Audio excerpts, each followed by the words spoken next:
بسم اللہ الرحمن الرحیم۔ السلام علیکم۔ یہ ایک ہمارے بہت سارے دوست ہیں کہ جو یہ سوال ہم سے کرتے رہتے ہیں کہ جی وہابی حضرات کی طرف سے، ناصبیوں کی طرف سے، خارجیوں کی طرف سے، دیوبندیوں کی طرف سے، اور یہ وہابی نظریات والے جتنے بھی لوگ ہیں ان کی طرف سے ایک بات ہمیشہ یہ کی جاتی ہے کہ قرآن مجید میں یہ ہے کہ اللہ کے علاوہ کسی سے مدد مت مانگو، اللہ کے علاوہ کسی سے مدد مانگنا جائز نہیں ہے، اللہ کے علاوہ کسی سے مدد مانگنا شرک ہے، کفر ہے، بدعت ہے۔ اس قسم کی باتیں جو ہے نا بہت کی جاتی ہیں۔ غیر اللہ سے مدد نہیں مانگنی ہے، غیر اللہ سے مدد نہیں مانگنی ہے، اس قسم کی، یعنی اللہ کے علاوہ، غیر اللہ سے مراد یہ ہوتی ہے کہ اللہ کے علاوہ کسی سے مدد نہیں مانگنی ہے۔ تو اس لیے چونکہ آپ لوگ جو ہے نا وہ یا علی مدد کہتے ہیں، یا رسول اللہ مدد کہتے ہیں، یا غازی عباس مدد کہتے ہیں، اور بریلوی حضرات تو یا غوث پاک مدد بھی کہہ دیتے ہیں۔ تو یہ سارا جو ہے نا یہ سب کچھ کہنا جو یہ شرک ہے، یہ کفر ہے، یہ بدعت ہے، اور اس قسم کی باتیں بہت زیادہ کی جاتی ہیں۔ تو میں اس حوالے سے کچھ گزارشات آپ کی خدمت میں پیش کرنا چاہتا ہوں۔ سب سے پہلی بات جو ہے نا، پہلی بات تو یہ ہے کہ ہمیں یہ بتایا جائے کہ قرآن مجید کی وہ کون سی آیت ہے جس میں اللہ تعالیٰ نے یہ کہا ہے کہ اللہ کے علاوہ کسی سے مدد مت مانگو، اللہ کے علاوہ کسی سے مدد مت مانگو۔ ہاں، اس سے پہلے میں ایک چیز کلیئر کرنا چاہتا ہوں۔ ہم اردو زبان میں جو مدد کا لفظ ہے نا، مدد جسے ہم کہتے ہیں اردو زبان میں، اس کے لیے عربی زبان میں جو لفظ ہے وہ ہے نصرت۔ نصرت کا ترجمہ ہم مدد کرتے ہیں، اور ہم اردو زبان میں نصرت کا لفظ بھی استعمال کر لیا کرتے ہیں۔ اور یہ نصرت لفظ ہے، اس کا مادہ نصر سے، نون صاد رے۔ عربی زبان میں جتنے بھی حروف ہوتے ہیں ان کا مادہ کوئی سے حروفی لفظ ہوا کرتا ہے، یا بعض اوقات چار حروفی لفظ بھی ہو جاتا ہے، لیکن اکثر جو ہے 99% آپ یہ دیکھیں گے کہ سے حروفی لفظ جو ہے نا وہ مادہ ہے، اور اسی سے پھر آگے مختلف الفاظ نکلتے ہیں۔ جیسے سطر ہے، سطر کا مطلب چھپانا، تو ستار چھپانے والا۔ جیسے فہم ہے، سمجھ، اور اس سے نکلا ہے فہیم یعنی سمجھ والا۔ تو اسی طریقے سے جو نصرت لفظ ہے اس کا مادہ نصر ہے، اور اسی سے پھر نصرت، نصیر، انصار، یہ سارے الفاظ جو ہے نا وہ اسی سے نکلے، جس کا مطلب مدد ہوتا ہے۔ ہم اردو زبان میں نصرت کا ترجمہ مدد کرتے ہیں۔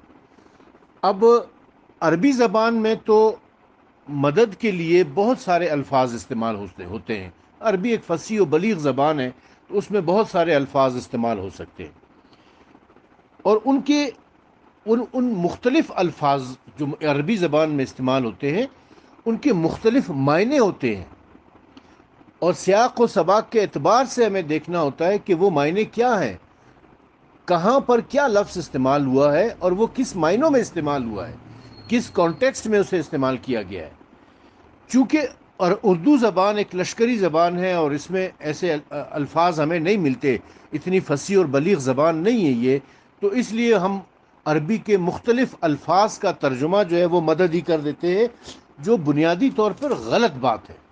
مثلا ہم نصرت کا ترجمہ بھی مدد کر رہے ہوتے ہیں، ہم تاز کا لفظ ایک آتا ہے اس کا ترجمہ بھی مدد کر رہے ہوتے ہیں، ہم ردا کا ایک لفظ ہوتا ہے اس کا ترجمہ بھی مدد کر رہے ہوتے ہیں، ہم نستعین کا ترجمہ بھی مدد کر رہے ہوتے ہیں۔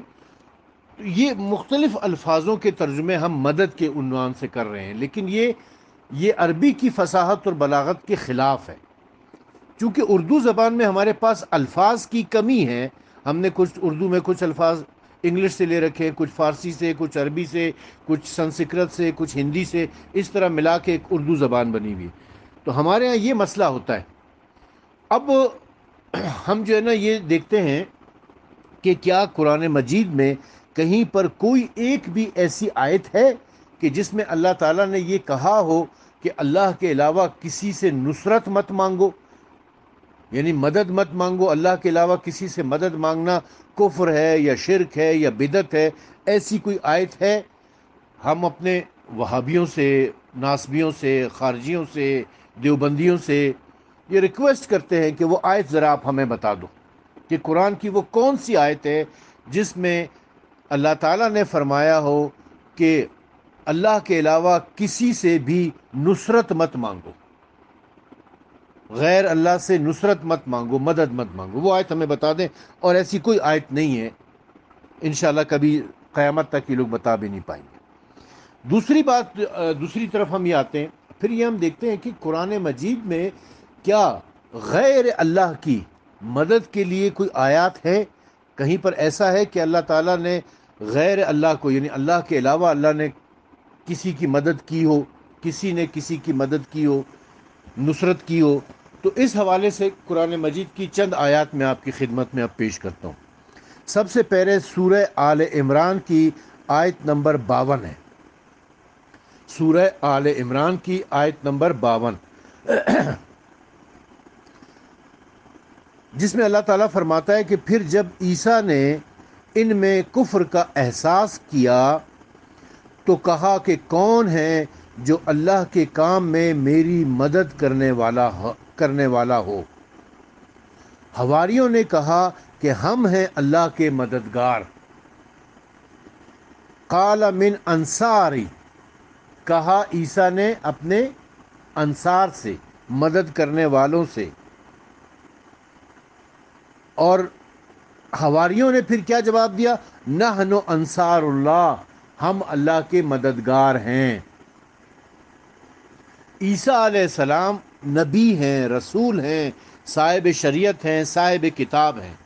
وہ اپنے حواریوں سے کہہ رہے ہیں کہ تم میں سے کون ہے کہ جو میرے کام میں اللہ کی مدد کرے، یعنی میں جو تبلیغ کا کام کر رہا ہوں، میں جو دین کا کام کر رہا ہوں، اللہ کے دین کی تبلیغ کا جو کام کر رہا ہوں، اس میں کون میری مدد کرے گا؟ اب یہ مدد ایسے نہیں ہے کہ اینٹیں اٹھا کے لانا ہے تو کرسی اٹھا کے لے آنا ہے، اس کام میں میری مدد کرو. اس قسم کی مدد نہیں ہے یہ تبلیغ دین کے کام میں کون میری مدد کرے گا؟ تو انہوں نے کیا کہا حواریوں نے کہ نحن انصار اللہ، ہم اللہ کے مددگار ہیں، ہم اللہ کے مددگار ہیں. اب اگر یہ آیت وہابیوں کے سامنے رکھیں گے تو وہ تو کہیں گے کہ جی مسیح علیہ السلام نے شرک کر دیا، معاذ اللہ. مسیح علیہ السلام کو، عیسیٰ علیہ السلام کو وہ کہیں گے کہ جی انہوں نے تو غیر اللہ سے کہہ دیا کہ مدد کرو، حواری تو اللہ نہیں ہے، حواریوں سے کیسے مدد مانگ لی؟ اور پھر حواری یہ کہہ رہے ہیں، حواری یعنی جو عیسیٰ علیہ السلام کے شاگرد تھے، ان کا یہ کہنا کہ ہم اللہ کی مدد کریں گے، یہ تو اس سے بھی بڑا شرک ہو گیا. تو کیا قرآن مجید شرک کروا رہا ہے؟ کیا اللہ تعالیٰ نے قرآن مجید میں یہ آیتیں نازل کر کے شرک کر دیا ہے؟ معاذ اللہ ثم معاذ اللہ. تو یہ بڑی احمقانہ سی بات ہوتی ہے کہ اس طرح کے الزامات لگا دیے جائیں کہ جی شرک کے غیر اللہ سے مدد مانگنا شرک ہے. اب دوسری آیت آ جائے، یہ بھی سورہ آل عمران کی آیت ہے، آیت نمبر 81، آیت میثاق اسے کہتے ہیں، بڑی مشہور آیت ہے یہ، جس میں اللہ تبارک و تعالیٰ فرماتا ہے اور وہ وقت یاد کرو کہ جب اللہ تعالیٰ نے سب نبیوں سے عہد لیا تھا کہ میں جو کچھ تمہیں کتاب اور حکمت دوں، پھر سب کے بعد ایک رسول آئیں جو تمہارے پاس والی چیزوں کی تصدیق کرنے والے ہوں، تو تم ضرور ان پر ایمان لانا اور ان کی مدد کرنا. ولا تنصروا، یہاں پر بھی لفظ نصر سے نکلا ہوا ہے، تنصروا مدد کرنا، کہ یہاں تم اس نبی صلی اللہ علیہ وسلم کی مدد کرنا. فرمایا کہ کیا تم اقرار کر لیا ہے اور اس اقرار میں میرا بوجھ اٹھا لیا ہے؟ ان سب نے کہا، تمام انبیاء نے کہا کہ ہاں ہم نے اقرار کر لیا ہے. فرمایا پس گواہ رہو، میں بھی تمہارے ساتھ گواہوں میں شامل ہوں. اب یہ دیکھیں کس قسم کی نصرت ہے، کس قسم کی مدد ہے یہ، کہ تم نبی کے اوپر ایمان بھی لے کر آنا اور ان کی مدد بھی کرنا، ان کی نصرت کرنا، ان کی مدد کرنا. کیسے مدد کرنا؟ کہ ان کے دین کی تبلیغ کرنا، ان کے آنے کی پیشن گوئی کرنا، ان کے آنے کی گواہی دینا. جب تمہیں کتاب اور حکمت دی جائے گی، تم اپنی قوم میں جاؤ گے، دین اسلام کی تبلیغ کرو گے، اللہ کی وحدانیت کا بتاؤ گے، تو ساتھ ساتھ تم نے میرے نبی صلی اللہ علیہ وآلہ وسلم کی نبوت کے بارے میں بھی بتانا ہے، اور یہ رسول اکرم صلی اللہ علیہ وآلہ وسلم کی مدد ہوگی. یہ مدد تم نے کرنی ہے، اس طریقے سے تم نے مدد کرنی ہے. اب تیسری آیت کے اوپر ہم آتے ہیں جو سورہ اعراف کی آیت نمبر 157 ہے. یہ بہت لمبی آیت ہے اور یہ پوری آیت نمبر 157 اور آیت نمبر 158 یہ رسول اکرم صلی اللہ علیہ وسلم کی فضیلتوں سے بھری ہوئی ہے، بہت زیادہ. اب سورہ اعراف کی آیت نمبر 157 کے اوپر آتے ہیں. سورہ اعراف کی آیت نمبر 157 میں یہ آیت نمبر 157 اور آیت نمبر 158 یہ دونوں رسول اکرم صلی اللہ علیہ وآلہ وسلم کی فضیلتوں سے بھری ہوئی ہے، بہت فضائل بیان کیے گئے ہیں اس میں. ان میں ایک بات جو کی ہے، پوری آیت میں نہیں پڑھ رہا ہوں، اس کا وہ متعلقہ حصہ آپ کی خدمت میں پیش کر رہا ہوں. وہ یہ ہے کہ اور وہ نبی رسول اللہ کے بارے میں فرما رہے ہیں کہ اور وہ ان کے بوجھ اور توقوں کو جو ان پر تھے ان سے اتارتا ہے. پس وہ لوگ جو اس پر ایمان لائے اور جنہوں نے اس کو قوت پہنچائی اور اس کی مدد کی اور اس نور کی پیروی کی جو اس کے ساتھ نازل ہوا ہے. یعنی کہ رسول اکرم صلی اللہ علیہ وآلہ وسلم کیا کر رہے ہیں، کیا کام انجام دے رہے ہیں کہ وہ ان کے اوپر، ان کافروں کے اوپر سے بوجھ اتار رہے ہیں، کفر کا، شرک کا، نفاق کا بوجھ اتار رہے ہیں. پس وہ لوگ جو ان پر ایمان لائے، یعنی رسول اکرم صلی اللہ علیہ وسلم کے اوپر ایمان لائے ہیں، ان کو قوت پہنچائیے. قوت کس طریقے سے پہنچائی کہ جب لوگ ایمان لے آئے، ان کی طاقت بڑھ گئی، تعداد زیادہ ہو گئی، تو رسول اللہ کو قوت مل گئی، پاور مل گئی ان کو. اور ان کی مدد کی، اور ان کی مدد کی. مدد کس طریقے سے کی؟ اب یہ مدد ایسے فزیکل مدد سے مراد نہیں ہے، اس سے کہ مدد اس طریقے سے کی جا رہی ہے کہ جی وہ گیند کی بیلچے مار رہے ہیں یا اینٹیں اٹھا کے لا رہے ہیں، یا اس قسم کی مدد کی جا رہی ہے. بلکہ جب وہ ان کے اوپر ایمان لے آئے ہیں، جب وہ لوگ رسول اللہ پر ایمان لے آئے ہیں، ان کی تعداد میں زیادہ ہو گیا ہے، تو ان کے دین کی مدد ہو گئی ہے، ان کے اس مشن کی مدد ہو گئی ہے، ان کی اس تبلیغ کے کام میں ان کی مدد ہو گئی ہے، اور اس نور کی پیروی کی، یعنی جو ان کے ساتھ نازل ہوا ہے، یعنی قرآن مجید کے بارے میں کہا کہ اس نور کی پیروی کی ہے جو ان کے ساتھ نازل ہوا ہے. تو یہ مختلف قرآن مجید کی مختلف آیات میں یہ ساری چیزیں بیان ہوئی ہیں. اچھا، اس کے بعد ایک اور آیت کی طرف ہم آتے ہیں جو سورہ بنی اسرائیل کی آیت نمبر 80 ہے. سورہ بنی اسرائیل کی آیت نمبر 80، جس میں اللہ تعالیٰ کیا فرما رہا ہے کہ اللہ تعالیٰ نے رسول اکرم صلی اللہ علیہ وآلہ وسلم کو وہ حالات اور واقعات بتائے کہ جو اس دنیا میں انہیں پیش آنے ہیں، جن میں سے یہ بھی تھا کہ آپ کو مکے سے ہجرت کرنی پڑ جائے گی. مکہ آپ کا شہر ہے، آپ یہاں پیدا ہوئے ہیں، آپ یہاں پلے بڑے ہیں، اور آپ نے اپنی زندگی کا ایک طویل عرصہ یہاں پہ گزارا ہے، لیکن آپ کو یہاں سے ہجرت کر کے یثرب کی طرف، مدینے کی طرف جانا پڑ جائے گا. تو اس موقع پر اللہ تعالیٰ کیا فرما رہا ہے؟ اور اے رسول کہو کہ اے میرے پروردگار، مجھے داخل کر، سچا داخل کرنا، اور مجھے نکال، سچا نکالنا، اور میرے لیے اپنے پاس سے ایک بڑا مددگار قرار دے، ایک عظیم مددگار، سلطان النصیرہ، کہ اے اللہ کہ جب تو مجھے مکے سے نکالے گا، مکے سے جب میں ہجرت کر کے جاؤں گا، تو مجھے عزت اور وقار کے ساتھ یہاں سے نکالنا، سچائی کے ساتھ یہاں سے نکالنا. اور جب میں دوبارہ یہاں پر داخل ہوں گا تو مجھے عزت اور وقار کے ساتھ مکے میں دوبارہ داخل کرنا، یعنی فتح مکہ کے حوالے سے بات ہو رہی تھی. اور مجھے اپنے پاس سے ایک بڑا مددگار عطا کر، سلطان النصیرہ. یہ رسول اکرم صلی اللہ علیہ وآلہ وسلم اللہ تعالیٰ سے مناجات کر رہے ہیں، دعا کر رہے ہیں کہ اے پروردگار تو مجھے اپنے پاس سے ایک بڑا مددگار عطا کرنا. تو یہ تو وہابیوں کی نظر میں تو یہ شرک ہو جائے گا. پھر معاذ اللہ ثم معاذ اللہ، کیا رسول اکرم اللہ تعالیٰ سے مددگار مانگ کے معاذ اللہ ثم معاذ اللہ شرک کر رہے ہیں؟ کیا مدد کے لیے کسی کو بلانا، پکارنا، کیا مدد کے لیے کسی کی ہیلپ لینا جو ہے یہ شرک ہو جائے گا؟ تو کیا آپ اس آیت کے بارے میں کیا کہیں گے کہ رسول اللہ دعا کر رہے ہیں اے اللہ تو مجھے سلطان النصیر عطا کر، ایک بڑا عظیم مددگار عطا کر. اب وہ مددگار کون ہے؟ ہمارا عقیدہ تو یہ ہے کہ وہ مددگار علی علیہ الصلوۃ والسلام ہے. رسول اللہ نے دعا کی، اللہ تعالیٰ نے انہیں علی علیہ السلام عطا فرمائے اپنے گھر سے، خانہ کعبہ سے، کیونکہ خانہ کعبہ میں علی علیہ السلام کی ولادت ہوئی تھی.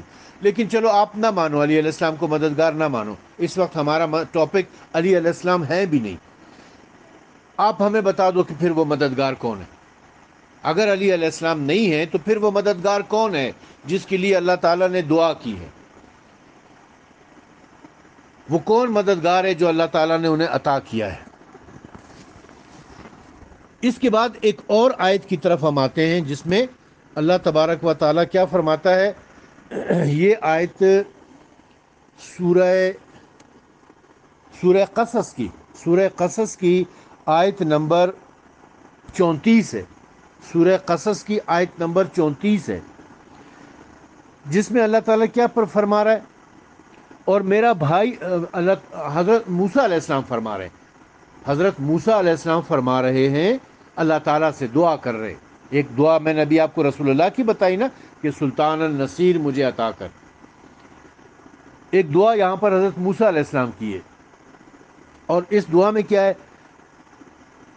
وہ اخی ہارون، اور ہارون میرا بھائی ہے، وہ میری نسبت زبان میں زیادہ فصیح ہے، بس اسے میرے ساتھ مددگار بنا کر بھیج کہ وہ میری تصدیق کرے. بس اسے میرے ساتھ مددگار بنا کے بھیج کہ وہ میری تصدیق کرے. یقیناً میں ڈرتا ہوں کہ وہ مجھے جھٹلائیں گے.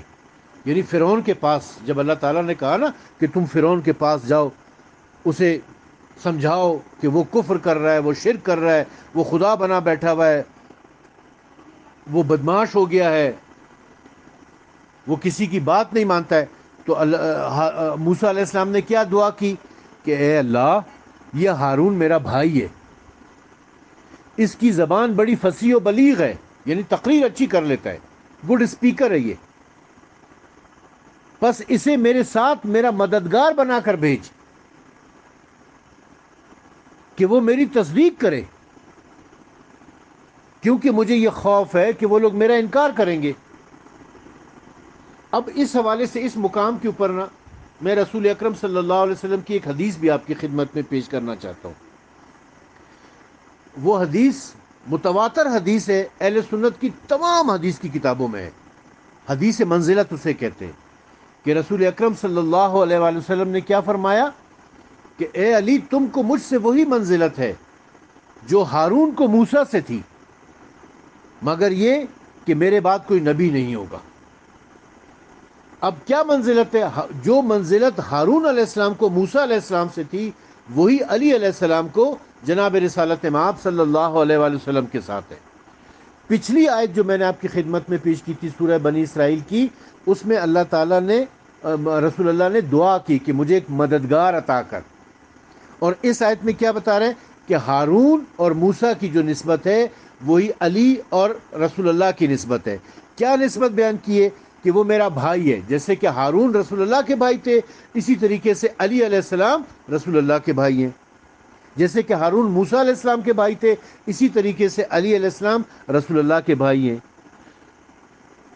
علی علیہ السلام کی زبان بھی بڑی فصیح و بلیغ زبان ہے، بہت اچھی تقریر کر لیتے ہیں. نہج البلاغہ کو پڑھ کے دیکھیں، آپ کو ان کی فصاحت اور بلاغت کا اندازہ ہو جائے گا. ان کو مددگار بنا کے بھیج. تو جس طریقے سے ہارون علیہ السلام موسیٰ علیہ السلام کے مددگار تھے، اسی طریقے سے سلطان النصیرہ کی تفسیر میں علی علیہ السلام رسول اکرم صلی اللہ علیہ وآلہ وسلم کے مددگار ہیں. یہ تو یا علی مدد بھی خود بخود یہاں پر ثابت ہو رہا ہے، گو کہ یا علی مدد آج کا ہمارا موضوع نہیں ہے، لیکن یہ آٹومیٹکلی قرآن مجید کی آیات سے ثابت ہوتا چلا جا رہا ہے. اور وہ میری تصدیق بھی کرے، یعنی علی علیہ السلام رسول اللہ کی تصدیق کرنے والے بھی ہیں. رسول اللہ کی تصدیق بھی کر رہے ہیں علی علیہ السلام، مدد بھی کر رہے ہیں اور تصدیق بھی کر رہے ہیں. اور تصدیق کے حوالے سے بھی قرآن مجید کی آیت موجود ہے، شاہدن و مشہودن والی. وہ چونکہ موضوع نہیں ہے، اس لیے اس وقت میں اس کے اوپر بات نہیں کروں گا. ایک اور آیت آپ کی خدمت میں پیش کروں جس میں اللہ تعالیٰ کیا فرما رہا ہے. یہ سورہ محمد کی آیت ہے، سورہ محمد کی آیت نمبر 7. اللہ تعالیٰ فرماتا ہے کہ اے وہ لوگوں جو ایمان لا چکے ہو، اگر تم اللہ تعالیٰ کی مدد کرو گے وہ تمہاری مدد کرے گا اور تمہارے قدموں کو ثابت قدم رکھے گا۔ اگر اے وہ لوگوں جو ایمان لا چکے ہو، مخاطب بھی ایمان والے ہیں، مسلمان ہیں، مومن ہیں۔ کیا فرما رہا ہے اللہ تعالیٰ؟ یا ایھا الذین آمنوا ان تنصروا واللہ ینصرکم، اگر تم اللہ کی مدد کرو گے وہ تمہاری مدد کرے گا۔ یہاں پر بھی لفظ وہی نصر ہے، نصرت والا۔ اگر تم اللہ کی مدد کرو گے تو وہ تمہاری مدد کرے گا۔ اللہ کی مدد کرو گے یعنی ہم لوگ ایمان والے مسلمان اللہ کی مدد کریں گے۔ اللہ کو مدد کی ضرورت ہے، اللہ مدد کا محتاج ہے۔ اگر اللہ کی مدد کی جا سکتی ہے تو پھر انسانوں کی مدد کیوں نہیں کی جا سکتی ہے؟ انسانوں کی مدد کیوں نہیں کی جا سکتی؟ بھائی قرآن مجید کی آیات ہیں یہ۔ قرآن میں اللہ تعالیٰ فرما رہا ہے کہ تم اللہ کی مدد کرو، اللہ تمہاری مدد کرے گا۔ تو جب اللہ تعالیٰ کی مدد کی جا سکتی ہے تو پھر غیر اللہ کی مدد کیوں نہیں کی جا سکتی ہے؟ غیر اللہ سے مدد کیوں نہیں لی جا سکتی ہے؟ ایک اور آیت آپ کی خدمت میں پیش کرتا ہوں جو سورہ حدید کی آیت ہے۔ یہ بڑی اہم آیت ہے، بڑی اہم آیت ہے یہ سورہ حدید کی، آیت نمبر 35، آیت نمبر 35 سورہ حدید کی۔ اللہ تعالیٰ فرماتا ہے اور ہم نے لوہا نازل کیا، انا انزلنا الحدید، ہم نے لوہا نازل کیا ہے۔ اس میں سخت، اس میں شدت ہے، اس میں شدت ہے، اس میں خوف ہے، اور لوگوں کے لیے فائدے بھی ہیں، اور تاکہ اللہ تعالیٰ ظاہر کر دے کہ کون اس کی اور اس کے رسولوں کی غیب سے مدد کرتا ہے۔ بالغیب ینصر و رسول اللہ من ینصر و رسول بالغیب، کہ کون اللہ کی اور اس کے رسولوں کی غیب سے یعنی بغیر دیکھے، ہڈن مدد کر رہا ہے، ہڈن ہیلپ ہے، نظر نہیں آ رہا ہے لیکن مدد ہو رہی ہے۔ ظاہر نہیں ہے، ایک چیز ہوتی ہے ظاہر، ایک چیز ہوتی ہے غائب۔ ظاہر میں آپ کو نظر آ رہا ہے کہ یہ مدد کر رہا ہے، لیکن ایک چیز ہے غائب، نظر نہیں آ رہا ہے لیکن مدد ہو رہی ہے۔ تو اللہ کی بھی مدد ہوتی ہے اور رسولوں کی بھی۔ دیکھیں وہاں یہاں پر جمع و رسول، جمع کا صیغہ استعمال ہوا ہے، کسی ایک رسول کی نہیں۔ پیچھے جو ہم نے بات کی تھی گزشتہ آیات میں، اس میں ایک رسول یعنی رسول اکرم صلی اللہ علیہ وسلم کی مدد سے بات کی کے حوالے سے بات ہوئی، یا حضرت موسیٰ علیہ السلام کے حوالے سے بات ہوئی، یا حضرت عیسیٰ علیہ السلام کے حوالے سے بات ہوئی، ایک رسول کی۔ لیکن یہاں پر رسولوں کی یعنی بہت سارے رسول ایسے ہیں کہ جن کی مدد کی گئی ہے، اور وہ بھی ظاہر میں آ کے نہیں مدد کی گئی ہے، غیب میں کی گئی ہے۔ کس سے مدد کی گئی ہے؟ لوہے سے۔ اور اس بارے میں اچھے طریقے سے دنیا جانتی ہے کہ لوہا جب نازل ہوا ہے، لوہے کا نازل ہونے سے مراد یہ ذوالفقار ہے۔ جنگ احد میں جو ذوالفقار نازل ہوئی ہے وہ اس مراد یہ، اور اس کے لیے بہت ساری تفاسیر بیان کی جا سکتی ہیں۔ تفاسیر میں یہ چیز موجود ہے، یہ چونکہ میرا موضوع نہیں ہے اس لیے اس کے اوپر اس وقت ہم بات نہیں کریں گے۔ تو اب یہ ہے کہ غیب سے بغیر دیکھے ہوئے رسولوں کی مدد کی گئی ہے۔ اس آیت سے یہ ثابت ہوتا ہے۔ وہ مدد کرنے والا کون تھا؟ ہم تو یہ عقیدہ رکھتے ہیں کہ وہ مدد کرنے والے بھی علی علیہ السلام تھے، وہ علی علیہ السلام ہی مدد کرتے تھے۔ ظاہر ہے کہ وہابی اس چیز کو نہیں مانیں گے، خارجی ناسبی اس چیز کو نہیں مانیں گے، ان کے دلوں میں تو بغض علی علیہ السلام ہے۔